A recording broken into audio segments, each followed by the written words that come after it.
Anak nga nitong si Kuya Kim Atienza na si Iliana na kick out. Naging homeless nga daw ito sa US. Ano kaya ang reaksyon ng TV host sa issue na ito? Disclaimer, ang mga larawan o video na mapapanood nyo ay hindi pag-aari ng uploader. Ito ay ginagamit para sa isang impormasyon, credits to the owners. Hello guys, usap-usapan hindi lang dito sa Pilipinas kundi pati sa ibang bansa ang anak nga nitong si Kuya Kim Atienza na si Iliana. Ito ay matapos mabalitang na kick out sa University of Pennsylvania at naging homeless sa United States ang 19 years old daughter ng TV host. Ang dahilan nga daw ay sumali kasi si Iliana sa tinatawag na on-campus anti-Israel encampment. Ayon nga guys sa report ng New York Post, isa si Iliana sa 6 na mga estudyante na nasuspindi sa school campus noong May 19 dahil sa paglahok sa isang protesta laban sa Israel na nakikipagdigmaan ngayon against Hamas kasunod ng mga nakamamatay na terror attack. Base nga guys sa ulat, sumali ang anak ni Kuya Kim sa protesta dahil kontra ito sa kanyang eskwelahan na may financial ties sa Israel. At bukod nga dyan guys is pumirma rin si Iliana sa isang kasulatan na nagpapakita ng suporta sa mga Palestinians na nakikipaglaban upang mabawi ang kanilang mga lupain na sinakop ng Israel. Sa interview ng NBC10 via KWY Radio, sinabi ni Iliana na nawalan na siya ng access sa universidad. Ibig sabihin guys is hindi na siya pwedeng pumasok at kinuha pati ang kanyang dorm. Ang nitong si Iliana, I don't have any family to go back home to here. At dagdag pa nga nitong anak ni Kuya Kim, when the university fails to protect in Palestinian students, we create a freedom camp. When the university ignores us, disciplines protesters, and denies us a space to host teach-in and movie screening, we continue.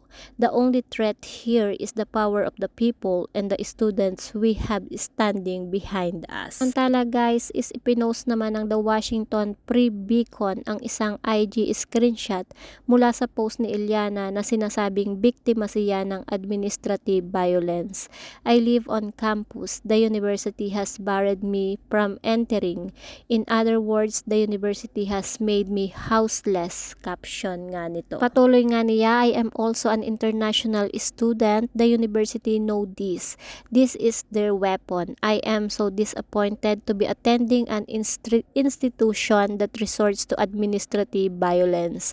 Dahil nga sa kontrobensya guys, pati pangalan mismo ng TV host ay nadawit sa issue at may ilang international outlets ang kumwestiyon kayamanan pamilyang Atienza.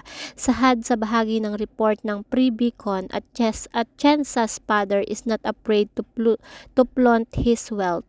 In a recent Instagram story, he shared photos from a lavish first class flight which boasted caviar service and a pool shower. Dahil nga dyan guys is nagbigay naman ng pahayag si Kuya Kim at iginiit na hindi pro-Hamas ang kanyang anak. Sinabi rin ng TV host na suportado ng kanilang pamilya ang anumang advokasya ni Iliana. Ang niya, Iliana has always been vocal about what she believes in. In this instance, she's part of the organization that is anti-genocide and anti-war. Anyway guys, for me, there's nothing wrong to fight for what you believe is right. But you also have to consider the rules and regulation of the school, especially university, because they have the right to kick you out if you don't comply. And guys, isa sa mga natutunan ko sa aking kaibigan is don't involve yourself about any kind of war or politics, lalo na pagdayuhan ka sa ibang bansa. Every action has a reaction. Do not make a stupid decision that results to stupidity. She knew the consequences but still proceeded.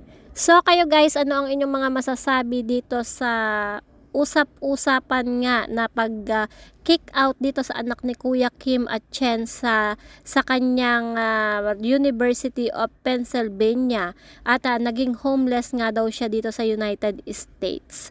Ano ang inyong mga reaksyon? Ano ang inyong mga komento? Just comment down below.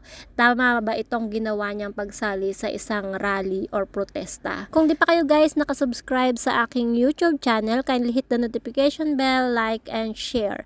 Maraming salamat sa walang sawang suporta. Ingat po ang lahat and God bless!